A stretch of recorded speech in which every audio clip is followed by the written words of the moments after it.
R you watching closely? तुम्ही लक्षपूर्वक बघताय ना? प्रत्येक जादूगार त्याची जादू करण्यापूर्वी प्रेक्षकांना हा प्रश्न विचारतो. प्रेक्षक श्वास रोखून लक्षपूर्वक डोळ्यात प्राण आणून बघत असतात. तरी पण अचानक हातचलाखी होते, दृष्टीभ्रम होतो आणि जादू घडते. अशाच या दृष्टीभ्रमाचा, इल्युजनचा सिनेमा म्हणजे क्रिस्टोफर नोलनचा द प्रेस्टीज. मी नंदिनी देसाई आर्ट सर्कल रत्नागिरीच्या या यूट्यूब चॅनलवर तुम्हा सर्वांचं मनपूर्वक स्वागत करते सिनेमॅजिक या कार्यक्रमामध्ये.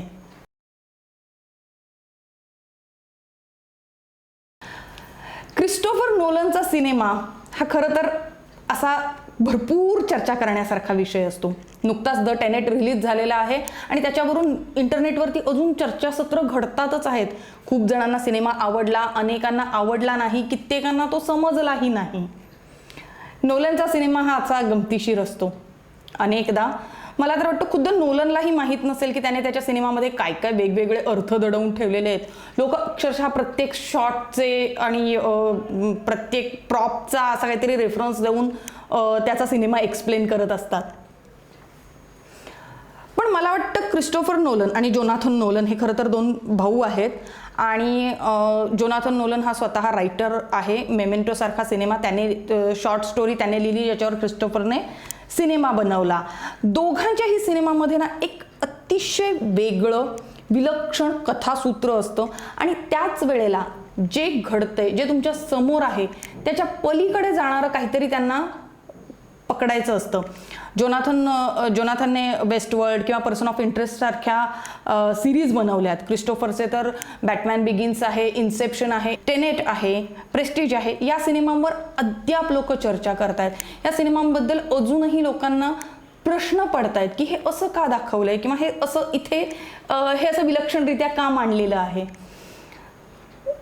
पण क्रिस्टोफर नोलनचा सिनेमा हा पुन्हा एकदा रॅशनॅलिटी ऑफ बिलीफ, विश्वासाचं जे काही तुमचं लॉजिक असतं, तर्क अतर्क्य असतो, त्याच्या अवतीभोवती फिरतो.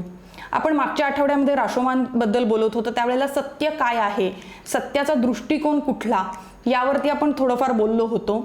नोलन त्याच्या पुढे एक पाऊल जातो. त्याचा मुद्दा असा असतो की जे तुम्हाला दिसतंय तेच मुळात सत्य आहे का, की तो एक आभास आहे, आणि जो आभास आहे की तेच सत्य आहे. इन्सेप्शन सारख्या सिनेमाचं कथासूत्रच बघा ना. एखाद्याच्या स्वप्नामध्ये जाऊन एखाद्या कल्पनेचं बीज रोवणं हे किती विलक्षण आहे आणि ते तुम्हाला पडद्यावर दाखवायचं आहे, कथेमध्ये त्याची मांडणी करायची आहे. अशा वेळेला क्रिस्टोफरने आधार घेतला होता आर्किटेक्चरच्या तंत्राचा. वास्तुविशारद ज्याप्रमाणे इमारत उभी करत जातो त्याप्रमाणे स्वप्नांची आखणी करणं, हे त्याचा आर्किटेक्चरचा आधार घेऊन स्वप्न मांडली होती. द प्रेस्टीजमध्ये असाच थोडासा वेगळा विषय आहे.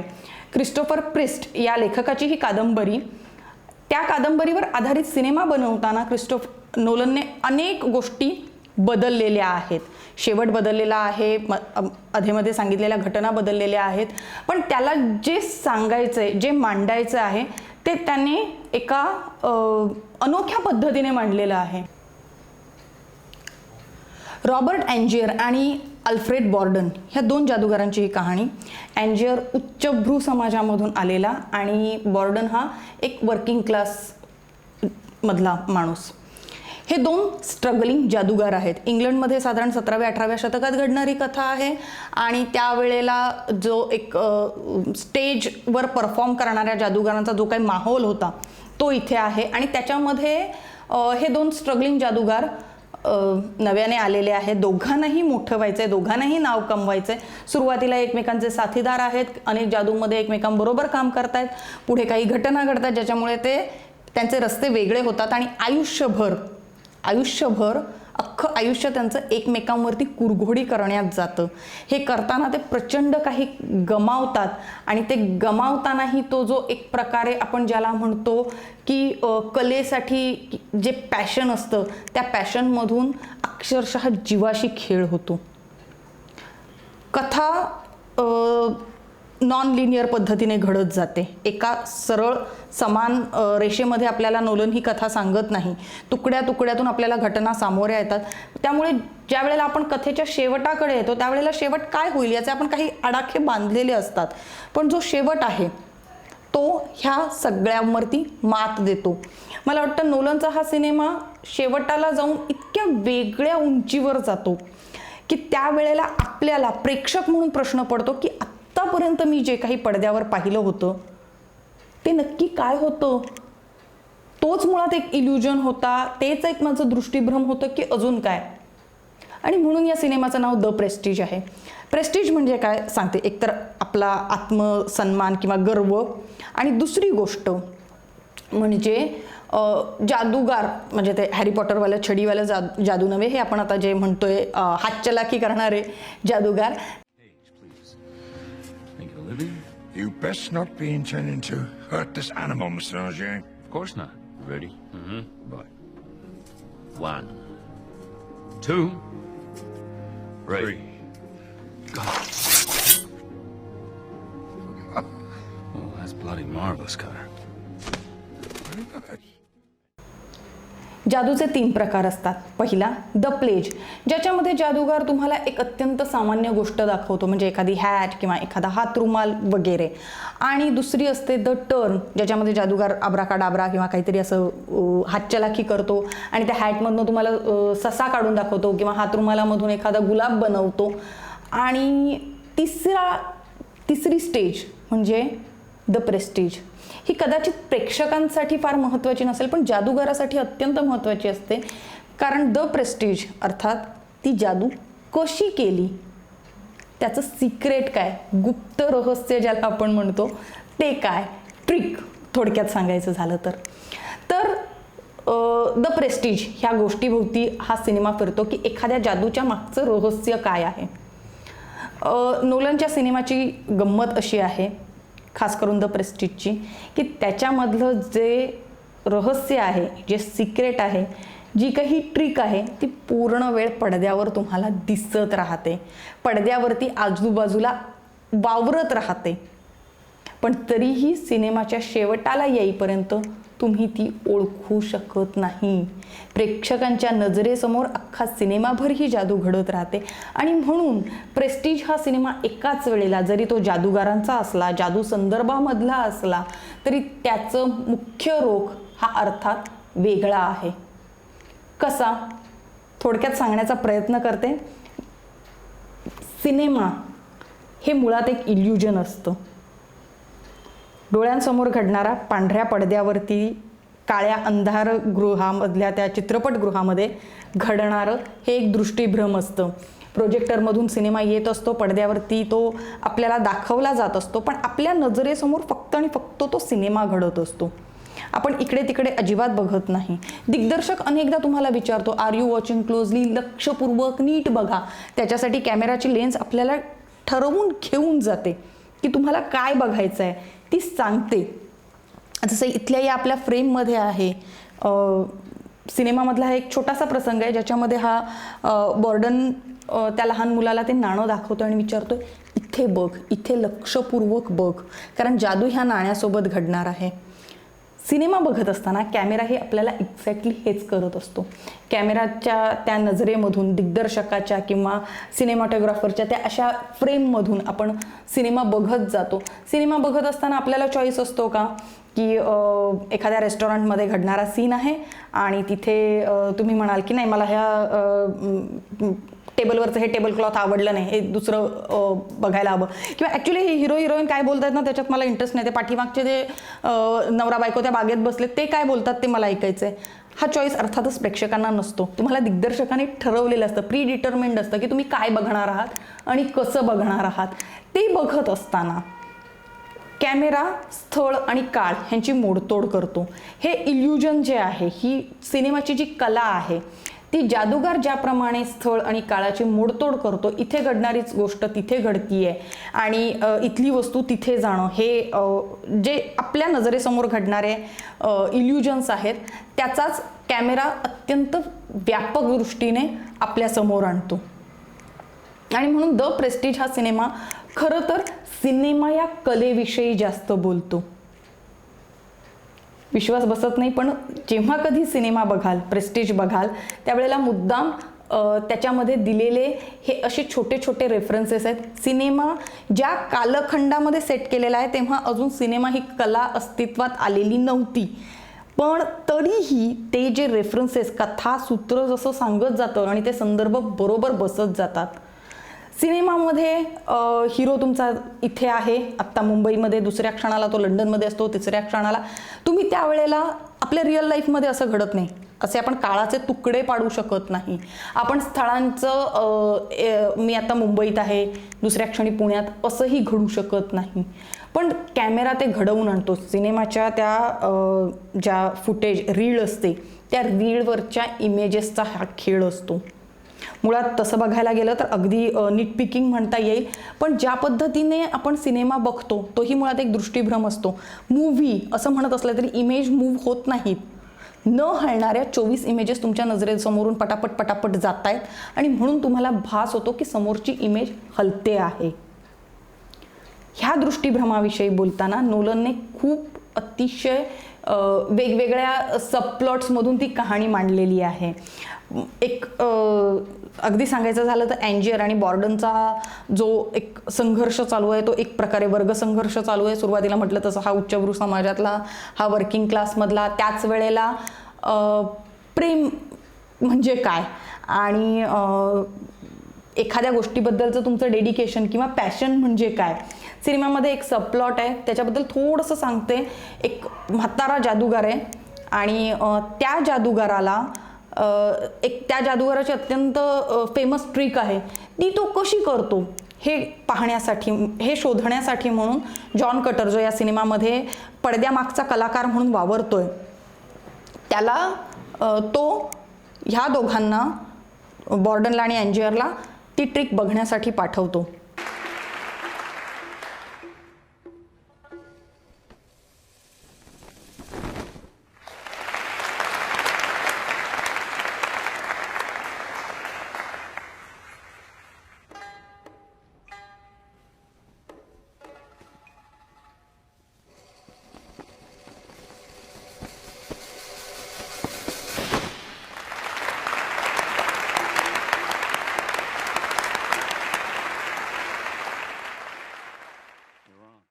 बघितल्या सांगतो की ही ट्रिक त्याने कशी केलेली असेल. अँजियरचा विश्वास बसत नाही शेवटपर्यंत.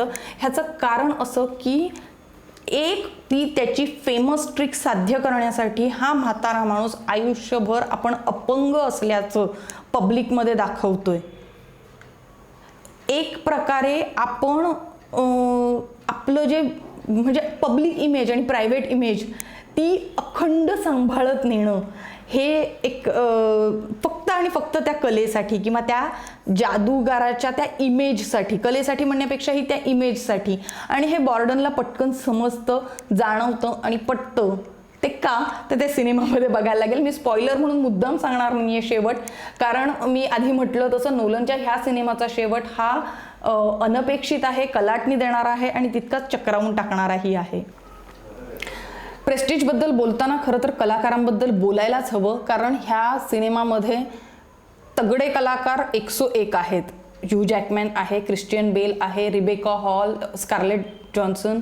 ह्या सगळ्या कलाकारांसोबत अतिशय वेगळा कलाकार म्हणजे डेव्हिड बाऊई, आणि ज्याने निकोला टेस्लाचा रोल केलेला आहे, आणि त्याच्यासोबत अँडी सर्किस हा त्याचा असिस्टंट म्हणून दाखवलेला आहे.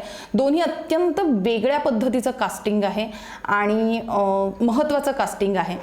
या सिनेमामध्ये निकोला टेस्ला हे कॅरेक्टर आहे. खरं तर हा रिअल लाईफ माणूस आहे, संशोधक होता, आणि थॉमस एडिसन आणि निकोला टेस्लाचं करंट्स वॉर ACDCचं प्रचंड गाजलेलं होतं. त्याचा सिनेमाला रेफरन्स सुद्धा आहे या सिनेमाला.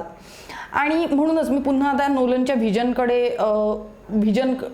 बद्दल बोलणार आहे, ज्याच्यामध्ये जादू सुरू आहे, इल्युजन सुरू आहेत. हातचलाखीपर्यंत जोपर्यंत विषय आहे तोपर्यंत सब कुछ चंगा है जी. पण टेस्लाची एंट्री होते आणि जादूमध्ये विज्ञानाची एंट्री होते. विज्ञान, सायन्स इज अ मॅजिक. जोपर्यंत तुम्हाला ते काय होतंय कसं होतं हे कळत नाही तोपर्यंत विज्ञान हे तुमच्यासाठी जादूच असतं. आणि म्हणून टेस्लाकडे ज्या वेळेला अँजियर जातो आणि तो मदत मागतो आणि टेस्ला त्याला एक मदत करतो देखील. अतिशय विलक्षण कथा आहे, अतिशय जीवाशी खेळ मी म्हटलं मगाशी तसंच आहे हे. आणि पुन्हा एकदा की एखादा माणूस कलेच्या त्या पॅशनसाठी, त्या वेडेपणासाठी म्हणून काय करतो तर रोज मरण अनुभवतो. आणि कसं त्या सिनेमामध्ये आहे तर टेस्ला ज्या वेळेला सिनेमामध्ये येतो त्यावेळेला तो सिनेमा एक हाती पलटवतो कथेमध्ये. का तर तो जादूमध्ये विज्ञानाची एंट्री होते. आणि विज्ञान हे खरोखर आपल्याला लहानपणी आठवत असेल, आपण निबंध लिहायचो, शाप की वरदान, दुधारी तलवार वगैरे. त्याच पद्धतीने या सिनेमामध्ये देखील थोडासा तोच इश्यू घेतलेला आहे त्यांनी, की सायन्स, विज्ञान ज्या वेळेला ह्या जादूच्या खेळामध्ये येतं त्यावेळेला कितपत ते धोकादायक होतं. स्पेक्टॅक्युलर, ग्रँड आणि रॉयल तर होतच होतं, भव्य दिव्य होतच होतं, पण त्याच वेळेला ते धोकादायकही होतं. नोलनच्या ह्या सिनेमामध्ये मी म्हटलं तसं अनेक लेयर्स असतात, अनेक पदरांवरती तो सिनेमा बोलत असतो. प्रत्येकजण तुम्हाला ज्या पद्धतीने मी सुरुवातीला म्हटलं तसं की सिनेमा ह्या कलेविषयी बोलतो, वर्गसंघर्षाविषयी बोलतो, विज्ञान आणि जादू ह्या संदर्भामध्ये बोलतो. परफॉर्मन्ससाठी, तुमच्या कलेच्या सादरीकरणासाठी तुम्ही कितपत धोका घेऊ शकता. जादूगार तर दररोज अनेक पद्धतीचे धोके घेत असतात. सिनेमामध्ये पुन्हा तो विषय येतो, डेडिकेशन, पॅशन आणि एखाद्या गोष्टीचं ऑब्सेशन. सिनेमामधले दोन्ही नायक हे एकाच गोष्टीने ऑब्सेस्ड आहेत आणि त्या ऑब्सेशनसाठी तुम्ही अक्षरशः स्वतःची आयडेंटिटी विसरणं हे देखील होतं. आयडेंटिटीबद्दल सिनेमामध्ये पुन्हा एकदा अजून एक वेगळाच त्यांनी अप्रोच ठेवलेला आहे. ह्या सिनेमामध्ये प्रत्येक नायकाला वेगवेगळी नावं आहेत, वेगवेगळी स्वरूप आहेत, वेगवेगळ्या ओळखी आहेत. कशा पद्धतीच्या आहेत, कारण ज्या वेळेला अँजियर ह्याच्यावरती जातो, स्टेजवरती जातो जादूगार म्हणून, त्यावेळेला तो वेगळं नाव घेतो. बॉर्डन ज्या वेळेला जातो त्यावेळेला तो द प्रोफेसर होतो. मी म्हटलं तसं ओळखी बदलणं, आयडेंटिटी बदलणं, मी कोण आहे, मी काय आहे, ह्या स्वतःच्या आयडेंटिटीचा शोध न घेता वेगवेगळे मुखवटे चढवत जाणं आणि त्या मुखवट्यांच्या पलीकडे, मुखवट्यांच्या मागे तुमचा जो स्वतःचा ओरिजिनल चेहरा असतो तोच तुम्ही विसरणं. अशा अनेक पद्धतीच्या अनेक अँगल्सनी हा सिनेमा बोलत जातो. आपल्याकडे वेळ थोडा आहे त्यामुळे मी प्रत्येक बाबतीमध्ये इतकं डिटेलमध्ये जर बोलत गेले तर खूप वेळ लागेल. पण जेव्हा कधी हा सिनेमा बघाल, आणि अवश्य बघा, त्या प्रत्येक वेळेला एकदाच बघून उपयोग नाहीये, अनेकदा हा सिनेमा बघावा लागतो आणि तरीही दरवेळेला तो नव्याने भासतो, काहीतरी वेगळा गवसत जातो. आणि म्हणून जगात दोन प्रकारचे लोक असतात. एक ज्यांना नोलनचा सिनेमा पहिल्यांदा बघितला की तो लगेच समजलेला असतो, आणि दुसरा म्हणजे ज्यांना कितीही वेळा बघितला नोलनचा सिनेमा तरी तो अजिबात समजत नाही. ते पुन्हा पुन्हा बघतात, पुन्हा पुन्हा त्याचा नव्याने आनंद घेतात. आणि अर्थात पहिल्या प्रकारचे लोक म्हणजे अंधश्रद्धा असते असं जगात कुणीही नसतं. क्रिस्टोफर नोलनचा सिनेमा हा वारंवार बघण्यासाठी असतो, त्यावरती बोलण्यासाठी असतो. आजचा हे एपिसोड तुम्हाला कसा वाटला हे आम्हाला कमेंट्समध्ये नक्की लिहून सांगा. आमचं हे यूट्यूब चॅनल लाईक करा, सबस्क्राईब करा आणि शेअर करा. आणि त्याच वेळेला तुम्हाला पुढच्या वेळेला कुठल्या सिनेमाबद्दल मी बोलायला आवडेल त्याबद्दल आम्हाला सांगा. तोपर्यंत नमस्कार.